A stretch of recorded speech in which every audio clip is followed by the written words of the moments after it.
शर्म नहीं आती? चुकी नहीं है दादा, एक कहाँ चुकी नहीं है? कहाँ चुकी नहीं है? दोस्त के बहन के साथ गुलछर्रे उड़ाने गलती नहीं है? हाँ? तेरे को समझ नहीं आता? दोस्त बन के ऐसे धोखा दे रहा, शर्म नहीं आती तेरे को? देख देख प्रवीण, मैं मोनिका से प्यार करता हूँ और मैं उसे कोई धोखा नहीं दे रहा हूँ। मैं मोनिका से शादी करना चाहता हूँ। इसके आगे एक भी वर्ड बोला ना तो इधर किधर जमीन में गाड़ दूंगा, समझा? औकात में रहे अपनी। कम से कम अपना स्टेटस तो देख लिया होता। अमीर लड़की दिखे नहीं, फंसाना शुरू। अब दादा नहीं, दादा नहीं। हम दोस्त है इसलिए तेरे को जिंदा छोड़ रहा, समझा? औकात नहीं भूलने का अपनी, समझा? चल चल अंदर,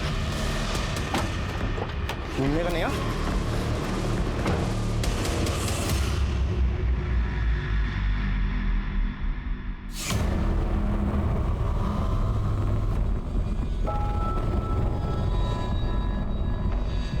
मोनिका, तुम यहाँ और ये सामान? मैंने अपना घर छोड़ दिया है। पर इससे तो प्रवीण और भी नाराज हो जाएगा। अब चाहे जो भी हो जाए अभिजीत, मैं यही रहूंगी। और तुमने मुझसे शादी का प्रॉमिस किया था, उसका क्या हुआ?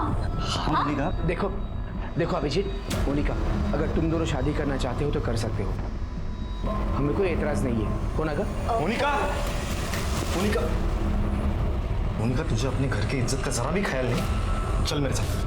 दादा चल मेरे साथ, चल मेरे साथ।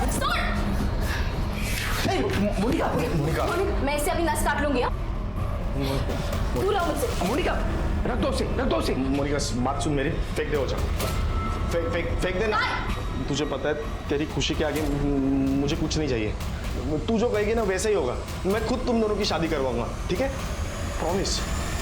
रख दे बेटा। खरस दादा, मैं बता नहीं सकती मैं कितनी खुश हूँ। उसके बाद सब ठीक हो गया था। प्रवीण दादा को भी अभिजीत से कोई प्रॉब्लम नहीं थी। वो हमारी शादी भी कराने वाले थे, पर फिर अभिजीत कहीं चला गया। लेकिन मैंने सपने में भी नहीं सोचा था कि उसका कोई खून कर देगा।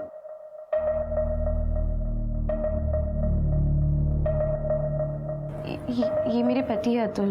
अभिजीत 2 साल तक लापता था, तो दादा के कहने पर मैंने इससे शादी कर ली। आखिरी बार आप अभिजीत से कब मिली थी? करवे नगर में हमारे एक फार्म हाउस है। कुछ 2 साल पहले 14 जनवरी को दादा को एक बहुत बड़ा प्रोजेक्ट मिला था। उसी को सेलिब्रेट करने हम सब वहाँ गए थे। मैं, दादा, अभिजीत, अतुल, हम टेरेस पर पार्टी कर रहे थे और इन लोगों ने दोपहर को ही पीना शुरू कर दिया था। अभिजीत, मुझे ना बहुत अर्जेंट काम आ गया, मुझे निकलना पड़ेगा। हाँ, अभी तो पार्टी स्टार्ट हुई है। बहुत इम्पोर्टेंट है। So sorry. इसलिए करीबन 4:30-5 बजे तक मैं घर निकल आई थी। उसके बाद मैंने अभिजीत को कभी नहीं देखा। मोनिका के जाने के बाद फार्म हाउस पे क्या हुआ था? सर, हम लोग तो बस सेलिब्रेट करके निकलने वाले थे, पर सर अभिजीत ने बहुत पी रखी थी।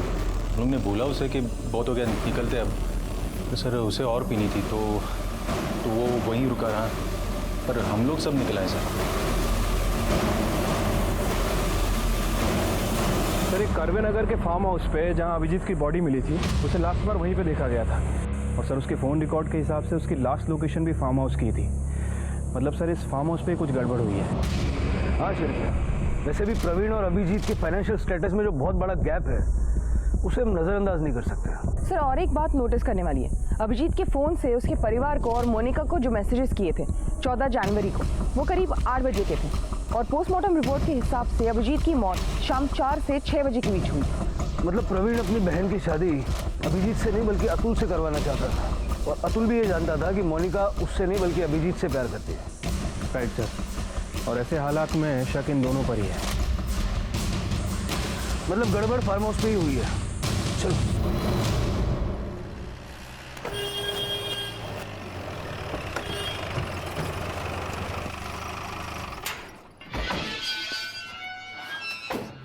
देशमुख फैमिली का फार्म हाउस है नहीं?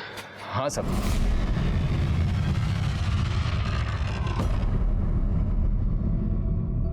दो साल पहले 14 जनवरी को यहाँ क्या हुआ था?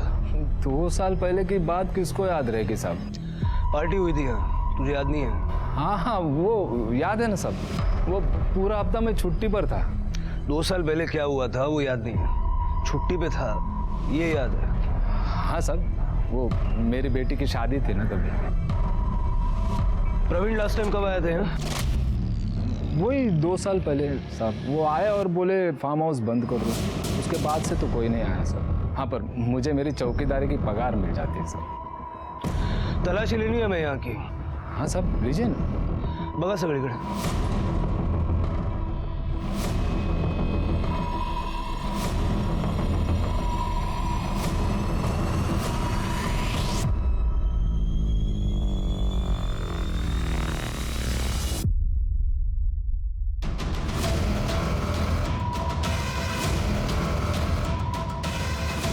शिरके, कुछ मिला क्या? नहीं सर, यहाँ बहुत सारी शराब की बॉटल्स हैं। लगता है यहाँ पे रेगुलर पार्टीज होती थी।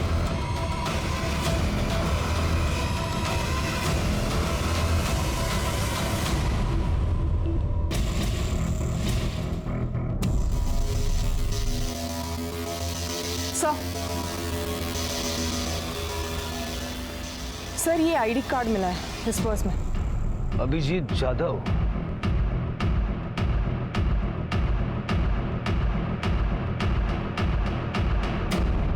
तुझे थोड़ी तेरी अक्कल है? पुलिस को सारी कहानी बतानी क्या जरूरत थी? दादा, अगर मुझ में थोड़ी भी अक्ल होती ना तो मैं ये नहीं समझती कि अभिजीत मुझे छोड़कर भाग गया।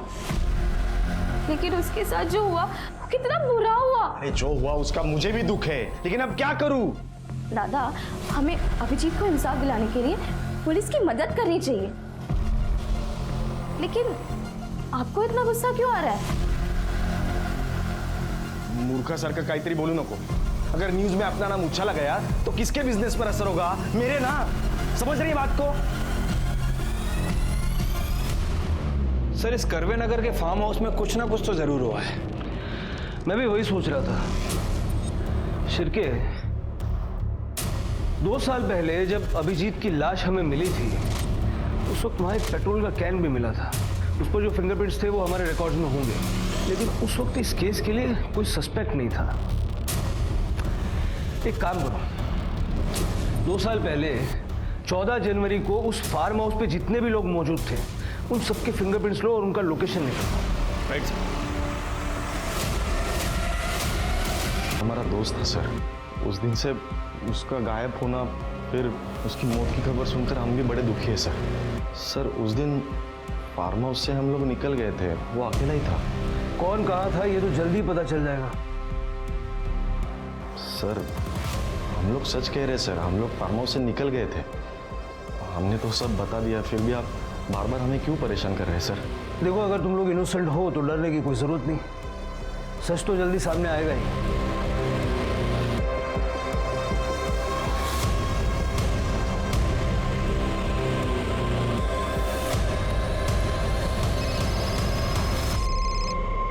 के सर, फिंगरप्रिंट रिपोर्ट आ गई है। सर, पेट्रोल के डब्बे पे जो फिंगरप्रिंट मिले थे वो प्रवीण और अतुल से मैच हो रहा है। मतलब खून इन्हीं दोनों ने किया है। Right sir. 14 जनवरी 2017 उस दिन के तुम दोनों के मोबाइल लोकेशन निकाले हमने। कहाँ के थे पता है? भारती नगर, जहाँ अभिजीत की लाश को जलाया पे तुम दोनों के फिंगरप्रिंट्स हैं। सर, हमारा यकीन कीजिए, हमने अभिजीत को नहीं मारा। अपनी बहन की शादी अभिजीत से करवाने का सिर्फ ढोंग कर रहा था।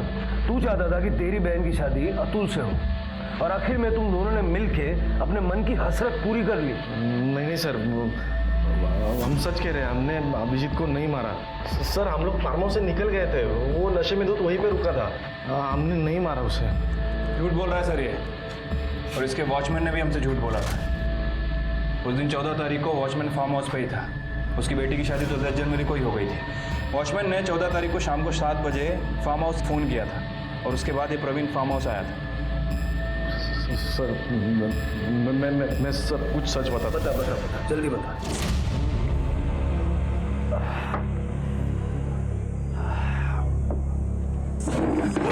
अबे आराम से गिरा देगा सब कुछ यार। तू क्या कर रहा है यार? जो चढ़ गए आराम से।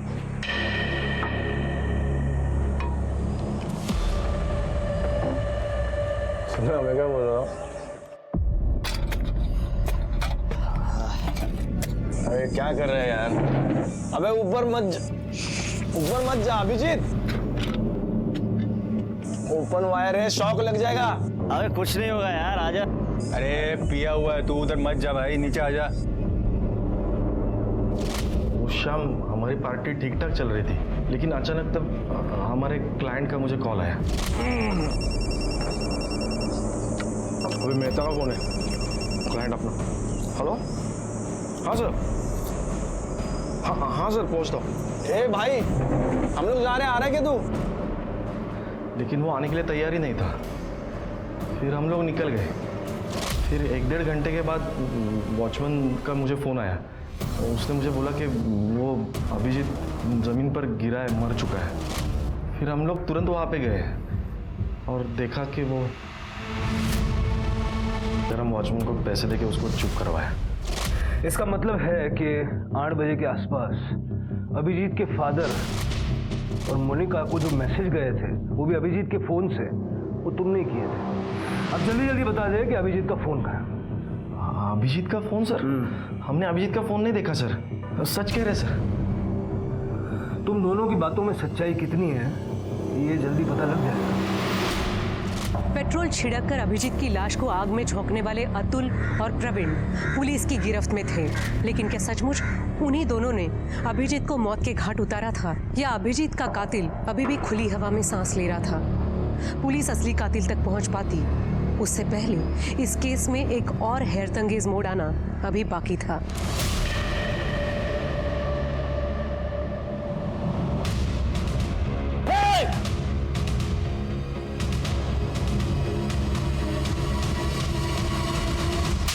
सर मैंने कुछ नहीं किया सर। चुपचाप बैठ। सर इस चूहे को बिल से निकाल लिया।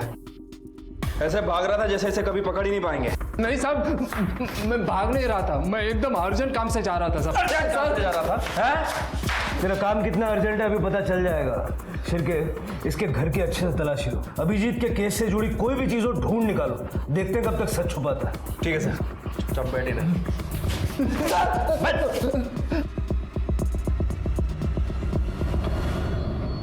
सर हमने राजाराम के घर की तलाशी ली थी।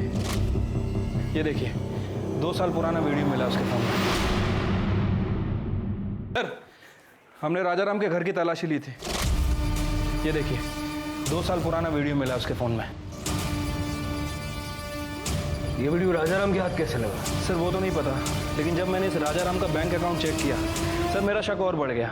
सर ये जो वीडियो वाला आदमी है राजाराम के अकाउंट में हर महीने पैसे ट्रांसफर कर रहा है जब से हमने अभिजीत का केस ओपन किया है। उठा लो इसे। सर क्या कह रहे हो आप इंस्पेक्टर साहब? ये सरासर गलत है। मैं अपने बेटे को क्यों मारूंगा, वो भी जान से? अरे साहब मैंने कभी चाटा भी नहीं मारा उसको। करड़े आना चला। सर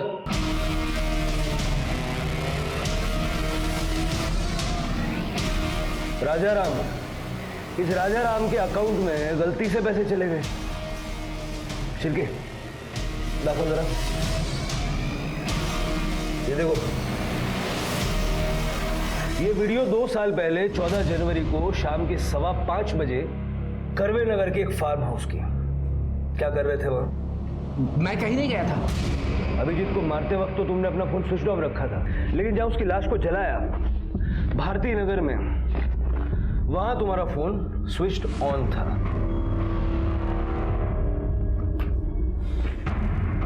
और एक और बात जो तुम हमें बताना भूल गए, लेकिन हमने पता लगा लिया। अभिजीत तुम्हारी पहली बीवी का बेटा है, शोभा का नहीं। इसीलिए हटाया ना उसे रास्ते से। अब सीधे सीधे बताओगे या अपने तरीके से उगलवाएं?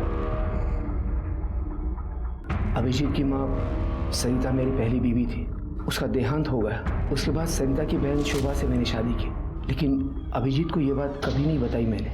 लेकिन साहब मेरे एक रिश्तेदार से झगड़ा हो गया और उसने सारी बात अभिजीत को बता दी। उसको पता चला कि उसकी माँ उसकी सौतेली माँ है। तब से वो डिस्टर्ब हो गया साहब। ये कविता जो है वो मेरी और शोभा की बेटी है। पहले कविता और अभिजीत के बीच में भाई बहन का रिश्ता था, लेकिन ये बात समझने के बाद बाबा बर्दाश्त की भी हद हो गई है। जितनी भी जमीन बची है ना, उसमें इसका सिर्फ 20 से 25% है, बाकी सारा हिस्सा मेरा है। कुछ भी हो जाए लेकिन मैं अपना हिस्सा इसके साथ नहीं बांटने वाला। घर में हिस्से को लेकर, प्रॉपर्टी को लेकर रोज झगड़े होते थे और उससे मेरी परेशानियां बढ़ती गई और मुझे मजबूरन अभिजीत को मारने का प्लान बनाना पड़ा। अरे हाँ भाई, मैं शाम तक फार्म हाउस में पहुंच जाऊंगा। अरे मैं श्योर 100% आ रहा हूँ। मैं दोपहर में वहां जाकर छिप गया था और मौके के इंतजार में था और साहब वैसा मौका मिला भी। शाम के समय अभिजीत के एक दोस्त सब निकलने लगे। वॉचमैन भी किसी काम के लिए बाहर गया था और फिर सब मैंने मौके का फायदा उठाया।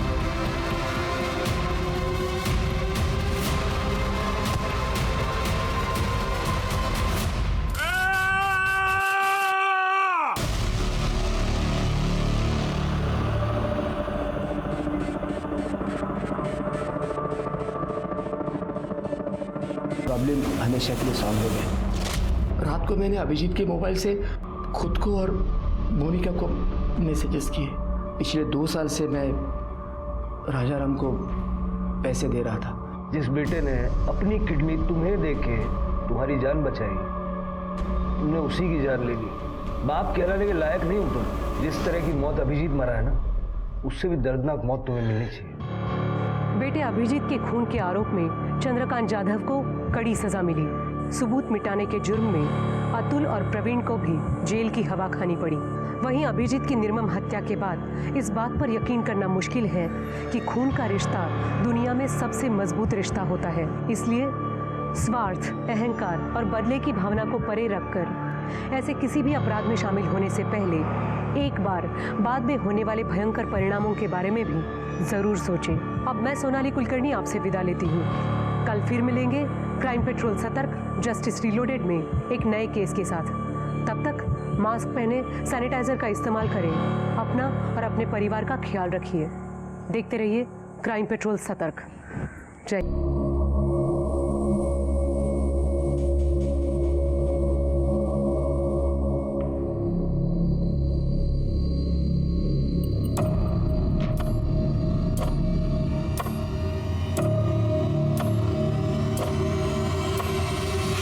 अतुल, तुम यहाँ क्या कर रहे हो? अरे तुम्हें शर्म नहीं आ रही क्या? मैं तुम्हारे दोस्त की बहन हूँ। नहीं, मुझे लगा ये प्रवीण का कमरा है इसलिए मैं। अच्छा, बेवकूफ समझ के रखा है मुझे? हाँ, तुम्हें पता नहीं दादा का कमरा कौन सा है? छीना क्यों? छुओ मत मुझे, दूर रहो मुझसे, दूर रहो मुझसे। क्या हुआ? दादा, मैं कपड़े चेंज कर रही थी और ये अतुल मुझे वहां से झांक झांक के देख रहा था। मोनिका, तुम्हें ठीक से दरवाजा लगाना चाहिए था ना। दादा, मोनिका देखो, इस पे गुस्सा होने की जरूरत नहीं है। अरे होने वाला पति है तुम्हारा, और वैसे भी नेक्स्ट ईयर इसके साथ शादी होने वाली है तुम्हारी। एक मिनट, नेक्स्ट ईयर क्या? मेरी इससे शादी नेक्स्ट जन्म में भी नहीं हो सकती। मोनिका दादा प्लीज। मोनिका मेरी बात।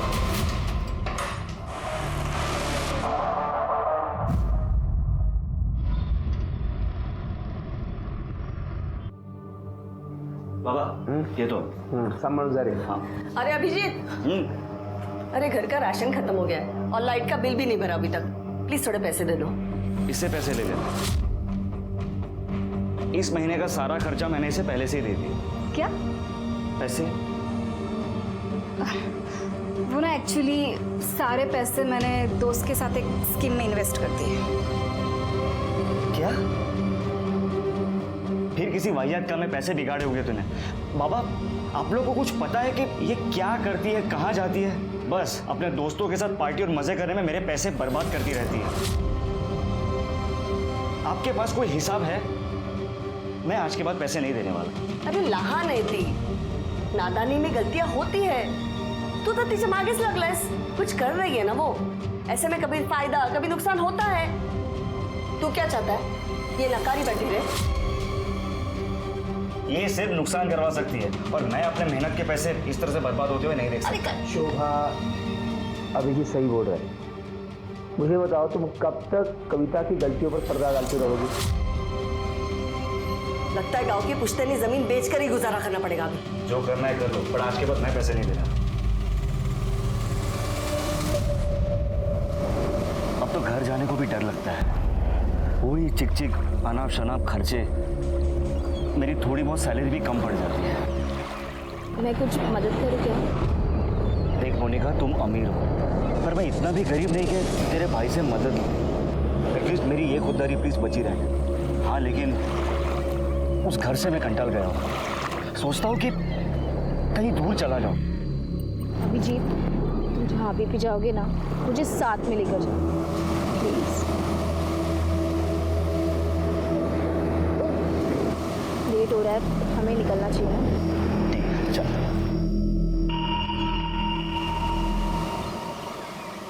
हेलो, तुम्हारे भाई को पता है क्या? उसी के दोस्त के साथ तुम्हारा चक्कर चल रहा है? नहीं, दादा को कुछ नहीं पता, लेकिन अगर तुमने उनकी कान भरने की कोशिश की ना, तो तुम्हारी ये शक्ल मार मार के बिगाड़ दूंगी मैं। चलो अभी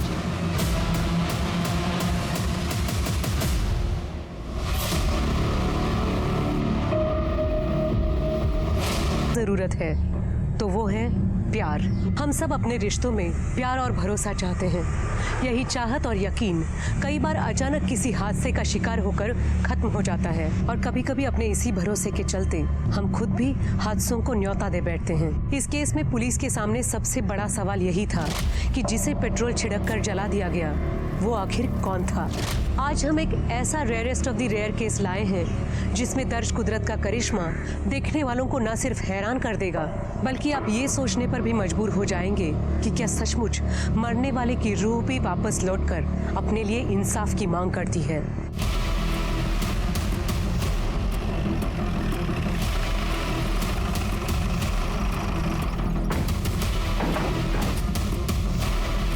किधर है? अब किधर है?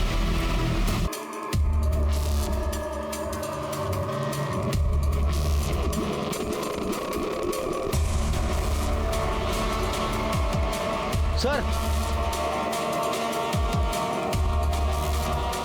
ये क्या मिला है, और इसमें थोड़ा पेट्रोल भी बचा है। शिरके, फॉरेंसिक टीम को बुलाओ और हाईवे पे जितने पेट्रोल पंप्स हैं सबका सीसीटीवी फुटेज निकलवाओ। हो सकता है वहीं से कुछ मिल जाए। बघा जरा अजून काय सापडतंय का? सर,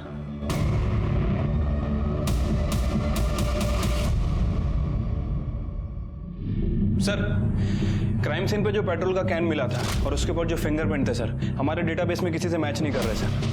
और फॉरेंसिक ने कंफर्म किया है कि वो मेल की बॉडी है। एक बेल्ट का बक्कल भी मिला था। आसपास के रोड की सीसीटीवी में कुछ मिला? नहीं सर, कुछ भी सस्पिशियस नहीं दिखा है। शिरके, काम करो, सारे मिसिंग कंप्लेंट्स चेक करो। ठीक है सर।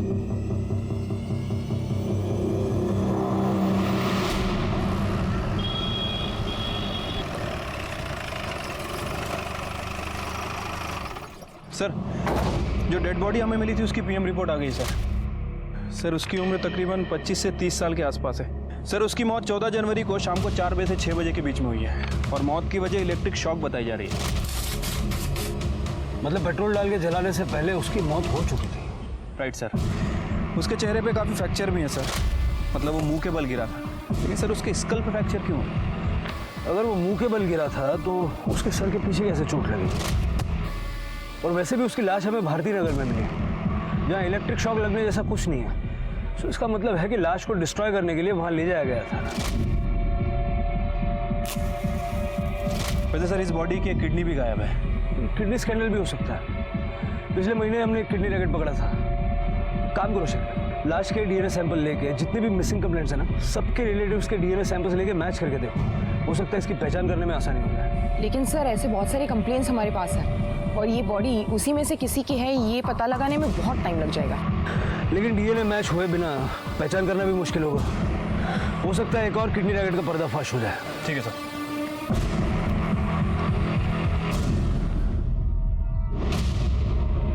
तमाम कोशिशों के बावजूद पुलिस को ना ही उस अनजान लाश की शिनाख्त में कोई कामयाबी मिल रही थी, और ना ही कातिल का कोई सुराग मिल पाया। लेकिन 2 साल बाद अचानक एक ऐसी अजीबोगरीब घटना घटी कि खुद पुलिस भी हैरान रह गई।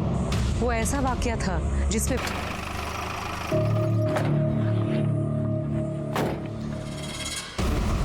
क्या रे साहब भूत पीछे पड़ा है मेरे। अरे सुबह सुबह माल भूख क्या है क्या? क्या नाम क्या तेरा? बबन साहब मैं सच कह रहा हूँ, वो दिन रात डरा था मेरे को। बोलते 2 साल पहले उसको किसी ने वो भगवती नगर में जला दिया था। उसको इंसाफ नहीं मिलेगा तब तक मेरा पीछा नहीं छोड़ेगा। सब मेरे को बचा लो साहब, वो थोड़ा पैसा मिलेगा, भूख लगा है। क्या रे, अच्छा तरीका निकल है तूने पैसा मांगने का। चल निकल। करडे काय झालं? सर ये बोल रहा है कि 2 साल पहले भगवती नगर में किसी को जलाया था। हाँ साहब, उसका भूत इसको बार बार दिख रहा है। शिरके से मिलवाओ इसको। सर पर ये माल फूकनारे लोग हैं, इन लोग कुछ भी बहाना बता के पैसा निकालते। इग्नोर कर लो सर इनको। करडे मी म्हणतो तेवढं करा, शिरकेकडे नाही आता। सर चल रे।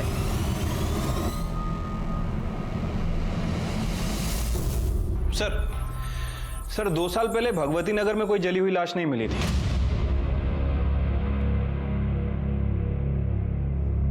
भगवती नगर नहीं, भारती नगर। तुम्हें याद है 2 साल पहले भारती नगर में हमें एक जली हुई लाश मिली थी। 25-30 साल का लड़का था, एक किडनी भी गायब थी। हाँ सर, और ये भारती नगर और भगवती नगर आसपास ही हैं। उस वक्त लाश की पहचान नहीं होने की वजह से केस आगे नहीं बढ़ पाया था। एक काम करो, उस केस की फाइल निकालो और इस बबन को भी ढूंढ के निकालो। सर साहब जो कुछ है ना वो बड़े सबको सच सच बता दे। सर आ बघा माल फुकत पार्टी बसला होता। नाम क्या है तेरा? बबन। बबन, तेरी ये भूत वाली कहानी है मजेदार, लेकिन तेरी बात पे कोई विश्वास क्यों करे? यकीन मानिए साहब, मैं सच बोल रहा हूँ। उस भूत ने मेरा जीना हराम कर दिया है। वो नशा भी कितना भी कर लूं, फिर भी वो सपने में आ ही जाता है। क्या बोलता है? मुझे इंसाफ दिला दो, या और आगे भी कुछ बोलता वो? मतलब वो आके डराता है मेरे को साहब।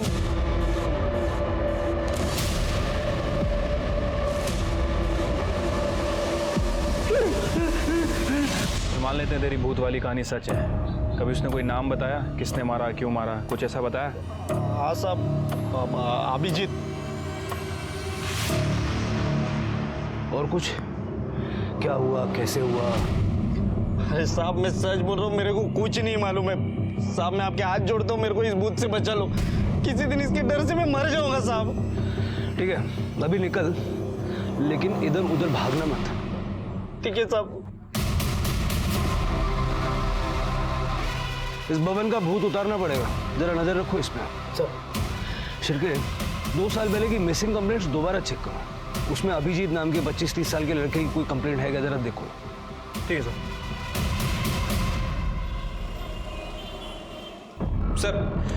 सर 2 साल पहले अभिजीत नाम के लड़कों की 4 मिसिंग कंप्लेंट दर्ज हुई थी सर। उसमें से 2 की उम्र महज 10 से 15 साल है और बाकी के 2 की उम्र 40 से 60 साल। सर मुझे लग रहा है कि हम इस नशेड़ी बब्बन की बातों को कुछ ज़्यादा ही सीरियस ले रहे हैं। मतलब सर ऐसा तो केवल फिल्मों में होता है कि लाश खुद सपने में आती है और उसे किसने मारा है खुद बताती है। बात तो तुम्हारी सही है शिरके, लेकिन इस अनसॉल्व्ड केस के लिए बबन की कहानी एक ब्लाइंड लीड की तरह है। मुझे नहीं लगता हमें चांस लेना चाहिए। एक लास्ट ट्राई करके देखते हैं। ठीक है सर, बताइए फिर क्या करना है। एक काम करो, भारती नगर में जहां हमें वो जली हुई लाश मिली थी ना, उसके 25 किलोमीटर के रेडियस में 25 से 30 साल की उम्र के अभिजीत नाम के जितने भी लोग हैं सबकी एक लिस्ट बनाओ। देखो उनमें से कोई मिसिंग है क्या। Okay sir. इतनी चक्कर क्यों डालते हैं?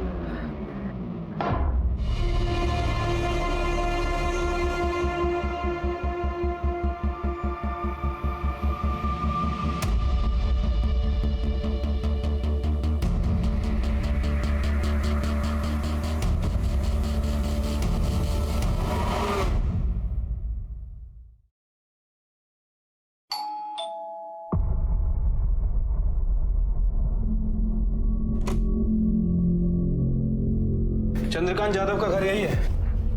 हाँ। बाबा। काय ग? पुलिस? साहब आप यहाँ? घबराइए मत, हम लोग बस जनरल इंक्वायरी के लिए आए हैं। अभिजीत नाम का लड़का यहीं रहता है? रहता था साहब। अभिजीत मेरा बेटा है, लेकिन 2 साल पहले वो घर छोड़कर चला गया है। वो अभी तक नहीं लौटा है। 2 साल पहले आपका बेटा घर छोड़ के चला गया और आप लोगों ने कोई मिसिंग कंप्लेंट ही नहीं की? क्या कंप्लेंट करते साहब, वो खुद घर छोड़कर चला गया। फिर उसने एक मैसेज भी लिखा कि वो नहीं आएगा वापस। हमारा और उसका संबंध खत्म। उसके बाद हमने उसका फोन भी ट्राई किया, लेकिन हमेशा बंद ही आया। साहब एक मिनट रुकिए।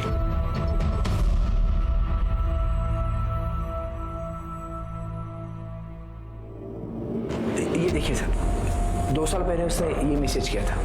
बाबा, मैं हमेशा के लिए घर छोड़कर जा रहा हूँ और दोबारा वापस लौटकर नहीं आऊँगा। हमारा रिश्ता खत्म। रिश्ता खत्म करने की कोई खास वजह? जब बच्चे बहुत कमाने लगते हैं ना, तो माँ बाप उन्हें बोझ लगने लगते हैं। वो हमारी जिम्मेदारी नहीं लेना चाहता था। लेकिन आप ये सब क्यों पूछ रहे हैं? देखिए, 2 साल पहले हमें एक बॉडी मिली थी और हमें शक है कि वो अभिजीत की ही बॉडी है। क्या?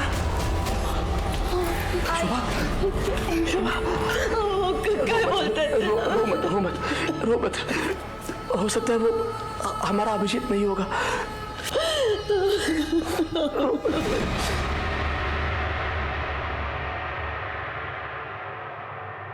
अभिजीत जाधव, शिर्के, जाधव फैमिली का डीएनए सैंपल ले लो। लाश का डीएनए रिपोर्ट तो हमारे पास है ही। अगर ये दोनों सैंपल मैच हो जाते हैं ना, ये गुत्थी सुलझ जाएगी। Right sir.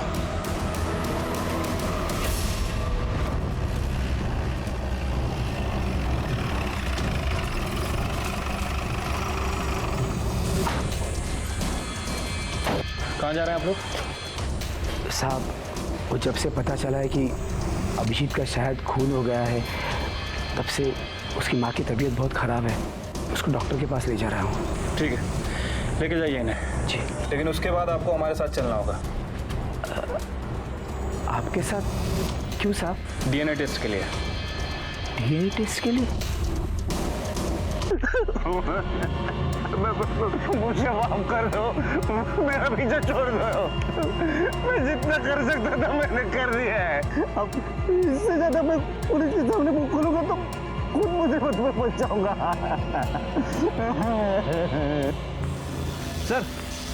Sir DNA report आ गई है सर। जो बॉडी हमें मिली थी उसका डीएनए चंद्रकांत के डीएनए से 50% मैच हुआ है।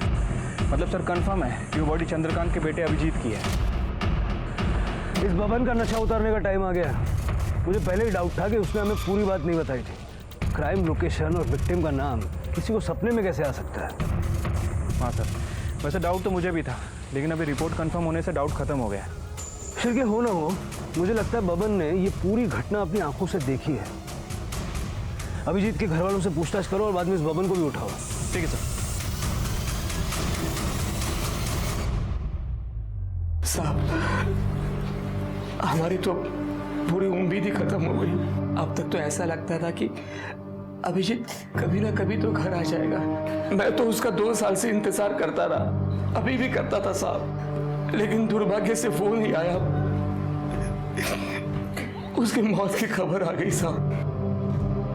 हमने ऐसा क्या गुनाह किया था साहब कि भगवान ने ऐसी सजा दी कि हम अपने बेटे का अंतिम संस्कार भी नहीं कर पाए साहब। चंद्रकांत जी, संभालिए अपने आप। देखिए, हमने बॉडी की शिनाख्त करने की बहुत कोशिश की थी। फिर पीएम रिपोर्ट से हमें पता चला कि उस बॉडी की एक किडनी गायब है। तो हमें लगा कि शायद ये कोई किडनी रैकेट का मामला।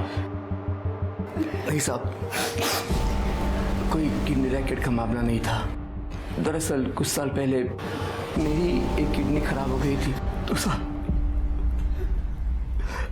अभिजीत ने उसकी किडनी मुझे देकर मेरी जान बचाई थी साहब।